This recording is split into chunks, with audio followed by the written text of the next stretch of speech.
कोई कहता है मुगलों के बाद में घूंघट प्रथा का नियम बना है, कोई कहता है कि यह एक अंध परंपरा है, कोई कुछ भी कहता है, कोई क्या कहता है। देखिए, सर्वप्रथम तो मैं आपको बता दूं, और कई लोग कहते हैं कि शास्त्रों में इसका कहीं भी उल्लेख नहीं है कि घूंघट प्रथा भी रही है, स्त्री को घूंघट भी लगाना पड़ता है। शास्त्रों में ऐसा प्रमाण दिया गया है या नहीं है, इस बारे में आज हम इस विषय पर प्रमाण सहित इस चलचित्र में बात करेंगे। शास्त्रों का एक नियम है कि वह भेदभाव नहीं करते हैं। स्त्री के लिए जो नियम है वह रहते हैं, पुरुष के लिए जो नियम है वह रहते हैं। तो शास्त्रों में भेदभाव नहीं है, और यमराज के पास भी भेदभाव नहीं है। यमराज भी यह नहीं देखता है कि वह ब्राह्मण है, वैश्य है, क्षत्रिय है या शूद्र है। सभी को दंड उनके पापों के अनुसार दिया जाता है। दूसरी बात, एक दो रीलें मैंने भी देखी, कईयों ने मुझे भेजी कि स्त्री के लिए, नारी के लिए ऐसा बोलना कि नारी ऐसे या वैसे, ऐसा नहीं है। तो उस चलचित्र में ये बताया उन्होंने कि नारी एक फौजी भी है, कोई पुलिस भी है, नारी मंत्री भी है, सभी विभागों में नारी है। तो क्या पुरुष नहीं है? पुरुष भी कर्नल है, कोई मेजर है, कोई पुलिस है, कोई कमिश्नर है, कोई डीएसपी है, कोई एसपी है। ठीक है, अब नारी पर आते हैं फिर से। यहां भेदभाव नहीं है, इसको समझने की आवश्यकता है। आप समझोगे तब ही थोड़ा सा मंथन कर पाओगे, अन्यथा जो भेदभाव रूपी जो कलुषित वातावरण है, कलयुग का जो वातावरण है, वो अपने मन मस्तिष्क में बसा रखा है। वह यदि मन मस्तिष्क में रखोगे उस गंदगी को, तो आप ना नियम समझ पाओगे, ना शास्त्रों के वचनों को समझ पाओगे। और हमारे गुरुदेव तो कहते हैं कि शास्त्रों की परंपरा प्राप्त गुरु से ही प्राप्त हो, या समझा जाए या सुना जाए, तब ही समझ में आती है। वरना आप कितनी ही पुस्तकें खरीद कर घर में रख लो और स्वयं कितनी भी बार पढ़ लो, शास्त्र अपना रहस्य प्रकट नहीं करते हैं। गुरु ग्रंथ और गोविंद में निष्ठा होनी चाहिए। आगे चलते हैं, लंबा नहीं खींचूंगा वीडियो, क्योंकि आपकी जीबी एमबी भी बचानी पड़ती है, मुझे बहुत खर्च हो जाती है आप लोगों की। स्त्रियों के लिए तो आपने बता दिया है। अब स्त्रियों में देखे जाए तो कुछ लोग तो ऐसे भी हैं, जैसे उर्फी जावेद हुई, सनी लियोनी हुई, कई अभिनेत्रियां हैं जो नाटक इत्यादि करती हैं, उनको भी देख लिया, वह भी तो स्त्रियां हैं।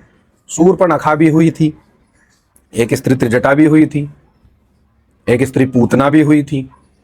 अब पुरुषों में आए, एक पुरुष रावण भी हुआ था, एक महापुरुष राम भी थे।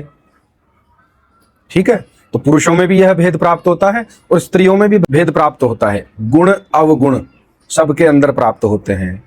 यही लीलाओं को दिखाने के लिए, यही संदेश देने के लिए भगवान अवतार लेते हैं। सनातन धर्म बहुत मजबूत है यदि गहराई से समझा जाए तो। अन्यथा ऊपर ऊपर नेताओं या किन्हीं भड़काऊ संप्रदायों की बातों में आकर आप लोग अगर मन में कलुषित वातावरण उत्पन्न रखते हैं या स्थायी रखते हैं, तो आप कभी नहीं समझ पाओगे। इन भेदभावों में ही उलझ के रह जाओगे। धार्मिक भेदभाव, सांप्रदायिक भेदभाव, राजनीतिक भेदभाव, जातिवाद के भेदभाव, वर्ण के भेदभाव, स्त्री पुरुष के भेदभाव, कई प्रकार से इस देश को जकड़ रखे हैं। वो आपके सामने भी, हमारे सामने भी, लेकिन आपको समझना चाहिए। शास्त्रों में घूंघट प्रथा का उल्लेख है। वाल्मीकि रामायण में देखा जाए, युद्ध कांड में श्लोक है, मंदोदरी जी क्या कहती है। रावण जब पड़ा हुआ है मरकर, शरीर उनका, तो वहां पर मंदोदरी विलाप करती है और कहती है कि दीनाम विलपतिम मंदाम किम च माम नाभिभाषते दृष्टवा न खल्व विक्रुद्धो मामि दानव गुंठिताम। हे स्वामी, आप क्रोधित क्यों नहीं हो रहे हैं? आपकी स्त्रियां आपके सामने बिना घूंघट के आ रही है, सभी के सामने बिना घूंघट के आ रही है, बिना घूंघट के आ रही है, ना भी इत्यादि दिख रही है, विलाप कर रही है। आपको क्रोध नहीं आता बिल्कुल भी? तो यहाँ पर मंदोदरी जी ने यह संदेश दिया है। दूसरा प्रमाण देखा जाए, एक ने कहा था कि संस्कृत के कोश में, शब्दकोश में कहीं भी घूंघट का ऐसा कोई नाम नहीं है। आइए जानते हैं क्या है।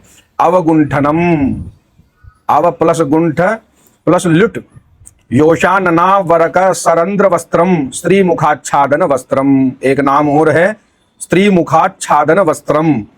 अवगुंठनम गोमटा इति ख्याता इति शब्द रत्नावली।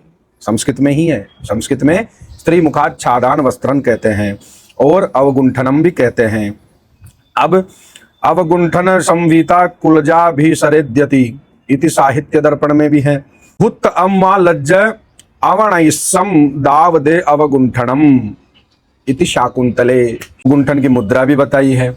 तो भैया क्या नहीं है शास्त्रों में, संस्कृत शब्दकोश में यह भी है। किंतु भारत में हम देखते हैं कोस कोस पर बदले वाणी, कोस कोस पर बदले पानी, ऐसा एक कहावत है। तो पानी भी बदल जाता है, पानी का स्वाद भी बदल जाता है, वाणी में भी वाणी में भी भिन्नता पाई जाती है, तो वेशभूषा में भी भिन्नता पाई जाती है। कोई किसी जगह ऐसा होता है घूंघट नहीं रखा जाता है, किसी जगह ऐसा होता है कि कुछ शरीर के अंग हैं जो नहीं दिखने चाहिए, तो कई जगह वैसे दिखते हैं। कई जातियां ऐसी है जो इस प्रकार से रहती है। तो इसमें क्या है, स्त्री के लिए सभी में जो नियम बताऊं वह क्या है, याज्ञवल्क्य के स्मृति में स्पष्ट रूप से कहा है, न नाभिम दर्शयेत आ गुल्फाद वासः परिदद्यात् न स्तनौ विवृतौ कुर्यात्। याज्ञवल्क्य स्मृत्या में मिताक्षरा में ऐसा कहा गया है। इसका अर्थ क्या है, न तो नाभि दिखनी चाहिए, टखने जो होते हैं टखने वहां तक वस्त्र पहनना चाहिए, और अनावृत स्तन भी अनावृत, स्तनों को भी ढक के रखना चाहिए। जो गोपनीय अंग हैं उनको ढक के रखना चाहिए, क्योंकि स्त्री के ऊपर भारत देश में बहुत जिम्मेदारी है। स्त्री के कंधों पर समाज का, परिवार का भार होता है, इसलिए स्त्री के लिए ऐसा नियम है। पुरुषों के लिए भी लज्जाओं के नियम हैं, पुरुष भी नंगा नहीं घूम सकता है ना सभ्यता। तो ये भारतीय सभ्यता है। किंतु हाँ ऐसा है, यदि आधुनिकता है तो लोक लज्जा के लिए यह नियम बनाए गए हैं। थोड़ी लज्जा रखें, मर्यादित रहें, इसलिए यह ऐसा नियम बनाया गया है। तो शास्त्रों में तो प्रमाण है, ना मुगलों की देन है ना अंग्रेजों की देन है, यह सब बाद में उड़ाई हुई बातें हैं, इनका अनुसरण ना करें। रही बात लज्जा से रहें, स्त्री और पुरुष में भेद है। स्त्री को सुंदरता का रूप माना गया है, स्त्री को धैर्य का रूप माना गया है, स्त्री साहसी होती है, स्त्री पूर्ण रूप से कर्तव्यनिष्ठ होती है। किंतु कुछ स्त्रियां ऐसी भी होती है जो इनमें ये गुण नहीं पाए जाते हैं। क्या फिर उनके कारण सभी स्त्रियों को ऐसा माना जाए? कुछ पुरुष कर्तव्यवान भी होते हैं, धर्मनिष्ठ भी होते हैं, ईमानदार भी होते हैं, और कुछ पुरुषों में अवगुण पाए जाते हैं। कुछ पुरुष बलात्कारी होते हैं, चोर होते हैं, धोखेबाज होते हैं।